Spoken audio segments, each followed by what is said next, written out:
Iran के supreme leader Ayatollah Ali Khamenei 12,000 security commandos के बीच में और 12 दिनों तक कैसे इजराइल और ईरान को हरा करके रख दिया, इस बात को समझना बहुत जरूरी है। दरअसल ये जो पूरा युद्ध लड़ा गया 12 दिनों तक का, इस युद्ध में अगर खामेनेई तक डोनाल्ड ट्रंप या नेतन्याहू पहुंच जाते तो हो सकता है कि ईरान को निस्ते नाबूद कर दिया जाता, क्योंकि दो ही चीज निशाने पर थी। दो लोग थे, ट्रंप और नेतन्याहू, और दो चीज निशाने पर थी, खामेनेई और परमाणु हथियार। परमाणु हथियारों तक पहुंच गए क्योंकि वो जगह फिक्स थी। वो पहले से पता था कि फोर्डो, नतांज और इस्फान, ये 3 जगह थी जहां पर परमाणु हथियार रखे हुए थे। लेकिन अभी भी इस बात को लेकर के संशय है कि क्या वो वाकई परमाणु हथियार नष्ट भी कर दिए गए या फिर परमाणु हथियार अपने ईरान ने वो 400 किलो यूरेनियम कहीं और शिफ्ट कर दिया। लेकिन इस बीच में एक बड़ा सवाल जो सबके जहन में है, या दुनिया भर की इंटेलिजेंस इस बात को अब अपने अपने तरीके से एनालिसिस कर रही है कि कैसे खामेनेई को ईरान ने बचाया। क्योंकि याद करिए, जब इस जंग की शुरुआत हुई थी उसी वक्त में इजराइल की तरफ से जब हमला किया गया था तो करीब 10 वैज्ञानिक, परमाणु वैज्ञानिक मारे गए थे और उसके साथ साथ ईरान के कई बड़े सैन्य अधिकारियों को मौत के घाट उतार दिया गया था। और एक तरीके से इजराइल ने कोशिश की थी कि हम शुरुआत में ही ईरान की कमर तोड़ दें, लेकिन खामेनेई तक आखिरकार वो कैसे नहीं पहुंच पाए। और खामेनेई ने, ईरान ने कैसे इजराइल को टक्कर देने के लिए और इजराइल की सबसे खुफिया एजेंसी मोसाद को टक्कर देने के लिए अपनी एक खास फोर्स खड़ी कर दी, अपनी एक खास एजेंसी खड़ी कर दी, जिसका नाम दिया गया वली ए अम्र। और ये 12,000 कमांडर्स की वो टीम थी, वो फोर्स थी जिसको ना तो इजराइल और ना ही अमेरिका भेद पाया। अब जरा सोचिए कि 12,000 कमांडर्स की फोर्स कैसे खड़ी की गई। सबसे बड़ी बात यह है कि मोसाद के पास में 7,000 सैनिकों का या अंडरकवर एजेंट्स का एक दस्ता है। मोसाद, जिसको लेकर के दुनिया भर में इतना खौफ मचाया जाता है, जिसका इतना खौफ दिखाया जाता है, उसके पास में 7,000 अंडरकवर एजेंट्स, सैन्य अधिकारी, एक्सपर्ट, सब लोग मिलाकर के 7,000 हैं। दूसरी तरफ 5,000 और ज्यादा करके 12,000 की संख्या रखी अयातुल्ला अली खामेनेई ने। और अयातुल्ला अली खामेनेई, वो ये बताया जा रहा है कि एक सीक्रेट लोकेशन पर इस दौरान रहे और उनकी सुरक्षा का काम वली ए अम्र का था। ईरान के सुप्रीम लीडर खामेनेई की सीक्रेट फोर्स अब सुर्खियों में है। ईरान के सर्वोच्च नेता अयातुल्ला अली खामेनेई को इजराइल से जान का खतरा है और ऐसे वक्त में उन्हें बचा रही है वली ए अम्र नाम की वो खुफिया सैन्य यूनिट, जो आमतौर पर पर्दे के पीछे रहकर काम करती है। 86 साल के खामेनेई इस वक्त अपने परिवार के साथ एक सीक्रेट लोकेशन पर है, जहां उनकी सुरक्षा की जिम्मेदारी संभाली है ईरान की सबसे एलीट सिक्योरिटी फोर्स वली ए अम्र ने। वली ए अम्र का मतलब होता है आदेश देने वाले की फौज, और ईरान में इसका मतलब साफ है, सुप्रीम लीडर की सुरक्षा। यह ईरान की कुख्यात Islamic revolutionary guard crops IRGC की एक विशेष शाखा है, जो केवल काम करती है खामेनेई की जान की हिफाजत। देखिए, भारत में भी आप देखते होंगे, प्रधानमंत्री हों चाहे विपक्ष के बड़े नेता हों, उनको एक खास तरह की सिक्योरिटी दी जाती, जिसको SPG का नाम दिया जाता है, स्पेशल प्रोटेक्शन गार्ड्स। ये प्रधानमंत्री की या राष्ट्रपति की या विपक्ष के नेता राहुल गांधी जैसे मौजूदा समय में भारत में हैं, उनकी SPG कम कर दी गई थी। कहा यह भी गया था कि SPG हटा करके और दूसरे ग्रेड की फोर्स जो है उनको दी गई, CRPF की एक विशेष फोर्स उनको दी गई। लेकिन आमतौर पर माना यही जाता है कि वो जो फोर्स इस वक्त में राहुल गांधी के इर्द गिर्द है, वो कहीं ना कहीं SPG के ही गाइडलाइन पर चलती है। और खास तौर पर जो भी प्रधानमंत्री देश का होता है, उसकी प्रोटेक्शन करने का काम SPG का है। गृह मंत्री के पास में भी SPG है। इसी तरीके से बड़े आप ऐसा नहीं है कि केवल और केवल ईरान काम कर रहा था तो वो धार्मिक विश्वास के ऊपर काम कर रहा था, या कोई जिस तरीके से दुनिया भर में प्रोपेगेंडा फैलाया जाता है कि उनकी जिहादियों की टीम है, फला फला फला फला, ऐसी सी जो बातें फैलाई जाती हैं। इसके उलट खामेनी ने बिल्कुल ट्रेंड तरीके से 12,000 लोगों को उनकी जो रिवोल्यूशनरी गार्ड क्रोप्स है उसमें से चुन चुन करके एक एक जो बढ़िया बेहतर एक्सपर्ट थे उनको निकाला और उनको लेकर के एक 12,000 लोगों की टीम बनाई। अब ये कब बनाया गया ये भी मैं आपको बताऊंगा, लेकिन आप सोचिए कि मोसाद, इजराइल और ईरान, इजराइल और अमेरिका, ये तीनों मिलकर के, अमेरिका, इजराइल और मोसाद, ये सब मिलकर के खामेनी तक नहीं पहुंच पाए। और खामेनी के बीच में जो दीवार खड़ी थी ये थी 12,000 वली ए अम्र की फोर्स, और इसी ने खामेनी को अभी तक सुरक्षित रखा। सबसे बड़ी बात यह है कि खामेनी को केवल उन 12 दिनों में या उन युद्ध के दिनों में ही खतरा नहीं था, पहले भी खतरा था और आज भी खतरा है।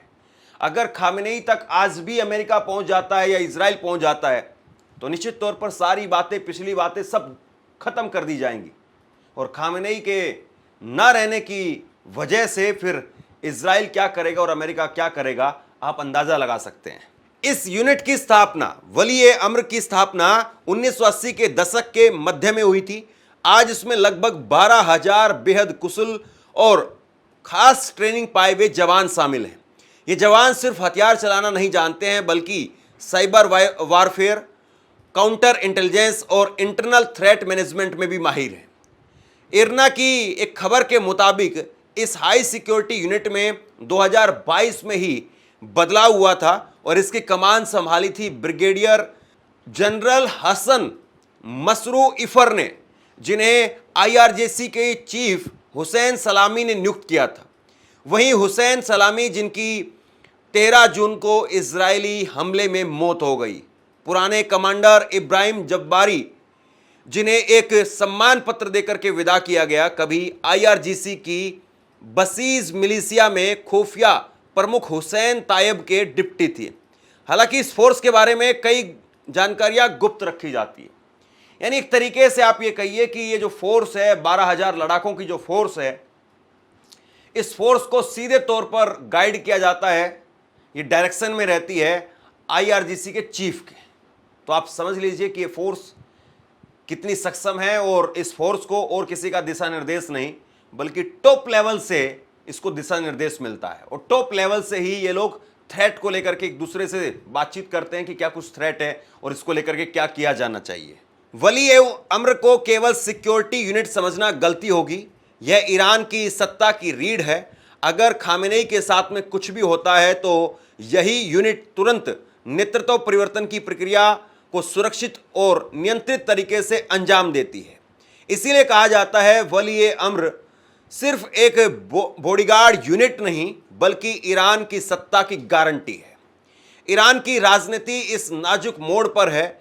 वली ए अम्र फोर्स की मौजूदगी सिर्फ खामेनी की सुरक्षा का प्रतीक नहीं है बल्कि ईरान की व्यवस्था और नेतृत्व की स्थिरता का भी संदेश है, चाहे दुश्मन कोई भी हो। दो बड़ी बातें यहां पर स्पष्ट तौर पर समझ में आ रही होंगी आपको कि ऐसा नहीं है कि केवल जो है ये 12,000 लड़ाकों की जो फोर्स है वो खामेनी को सुरक्षित रख रही है। ये 12,000 लड़ाकों की जो फोर्स है इसी के कारण तख्ता पलट नहीं हो पाया, इसी के कारण अमेरिका कामयाब नहीं हो पाया। वरना सोचिए, डोनाल्ड ट्रंप जो बार बार कह रहे थे कि जो सत्ता ईरान को महान नहीं बना सकती उसको तख्ता पलट कर देना चाहिए, ये बाकायदा उन्होंने ट्वीट किया था और ट्वीट करके उन्होंने कहा था कि तख्ता पलट होना चाहिए। तो कुल मिलाकर के आप ये कह सकते हैं कि जिस तरीके से यहां पर 12,000 लड़ाकों की फोर्स ने ईरान के supreme leader ayatollah Ali Khamenei को सुरक्षा दी है, बिल्कुल साफ है कि मोसाद इसके सामने शायद कहीं नहीं ठहरता है। मोसाद के बारे में मैं आपको बताऊंगा, लेकिन जरा सोचिए इस युद्ध में इजराइल किस कदर एक्सपोज हो गया। उसका आयरन डोम सिस्टम, उसका एयर डिफेंस सिस्टम वो एक्सपोज हो गया। फिर उसके बाद में मोसाद को लेकर के जो है वो बहुत सारी बातें कही जाती है। कहा यह भी जाता है कि भारत में जब ताज पर हमला हुआ था मुंबई के अंदर, तो उस वक्त में इजराइल ने कहा था कि हम अपनी एजेंसी मोसाद आपको भेज रहे हैं और मोसाद इस ऑपरेशन को लीड करेगी और मोसाद उन आतंकियों का खात्मा करेगी। लेकिन भारत में तब की सरकार, डॉक्टर मनमोहन सिंह की सरकार, उन्होंने मना कर दिया। उन्होंने कहा कि नहीं नहीं, हमें अपने जवानों पर भरोसा है, अपनी सेना पर भरोसा है, अपनी अलग अलग सिक्योरिटी गार्ड्स पर भरोसा है और हम उसी के सहारे इन आतंकियों को खत्म करेंगे। और आप देखिए कि कैसे जो है वो भारत की सेना ने, जाबाज सेना ने उन आतंकियों को ना केवल खत्म किया बल्कि उनमें से एक अजमल कसाब को जिंदा भी पकड़ा। तो ये मोसाद के बारे में जिस तरीके से इजराइल दुनिया भर में जाकर के पर्चे बांटने का काम करते थे कि हमारी एजेंसी जो है उसको कोई छू नहीं सकता है, इतने बेहतर हथियार हैं, इतनी बेहतर टेक्नोलॉजी है, इतना बेहतर इनके पास में सिस्टम है, कम्युनिकेशन है, सब कुछ है, लेकिन आप क्या कर पाए? आप खामेनेई को ढूंढ तक नहीं पाए। खत्म करना तो दूर की बात है। या फिर इजराइल ये कहे कि हमने ढूंढ लिया था, हमें पता था, लेकिन हम खत्म करने की हिम्मत नहीं दिखा पा रहे थे। क्योंकि अगर खामेनेई को खरोंच भी आती तो ये कहा जाता है कि ईरान कुछ इस कदर उबलता कि आप मत पूछिए। अब मोसाद के बारे में देखिए। मोसाद अपने आप में कहा जाता है कि एक विश्व स्तरीय एजेंसी है जहां पर लगभग 7,000 कर्मचारी काम करते हैं और इसका वार्षिक बजट 2.7 बिलियन डॉलर है, यानी 22,545 करोड़ के बराबर है। अब मोसाद इजराइल की एक विदेशी खुफिया एजेंसी है जिसका उद्देश्य है विदेशों से खुफिया जानकारी जुटाना, गुप्त ऑपरेशन करना, और इजराइल मानता है कि हमने आतंकवाद को खत्म करने के लिए आतंकवाद विरोधी जो है एक दस्ता तैयार किया है। इसे 13 दिसंबर 1949 को स्थापित किया गया और यह सीधे प्रधानमंत्री को रिपोर्ट करती है। संसद या कोई भी सामान्य कानून से ये मोसाद बंधा हुआ नहीं है, ये इसकी खासियत है। और मोसाद दुनिया भर में इसके गुप्त एजेंट तैनात हैं। और इसके साथ में आप कह सकते हैं कि पूरी तरह से साइबर का मामला हो या फिर तकनीकी किस तरीके से डील करना है और कैसे लोगों को ट्रैक करना है, कैसे लोगों को गुप्त तरीके से मौत के घाट उतारना है, ये मोसाद के काम रहे। और मोसाद ने एक वक्त में ऐसा दुनिया के अंदर खौफ मचाया कि लोग डरने लगे मोसाद के नाम से। किस्से, कहानियां, किदवंतियां इतनी जो है मोसाद के बारे में फैलाई गई। ये भी प्रोपेगेंडा का एक हिस्सा होता है कि आप जो है वो बढ़ा चढ़ा करके अपने बारे में जो नहीं है उसको भी अपने बारे में जो है वो फैलाने लग जाएं। उसके बारे में भी दुनिया भर में पर्चे चिपका दें कि हम तो ऐसे 30 मारखा हैं। लेकिन वो कितने बड़े 30 मारखा हैं और उनके हाथ में क्या था और वो क्या कर सकते थे या क्या नहीं कर सकते थे या क्या नहीं कर पाए, ये सब कुछ अब दुनिया के सामने आ गया है। ये बात सही है कि अगर खामेनेई तक इजराइल पहुंच जाता तो इस जंग का, इस युद्ध का आज जो परिणाम हम सब देख रहे हैं ये नहीं होता। शायद अभी तक मैं ये खबर बता रहा होता आपको कि ईरान में तख्ता पलट हो चुका है, ईरान में फलां को वहाँ पर गद्दी सौंपी गई है और अब इजराइल की सेना वहाँ तक पहुँच गई है, या अमेरिका वो घोषणा कर रहा है कि हम अपने एयरबेस बनाएंगे ईरान के अंदर। यानी हर तरीके से अमेरिका और इजराइल की दखल वो ईरान के हर कोने कोने में होती, हर एक कोने में होती।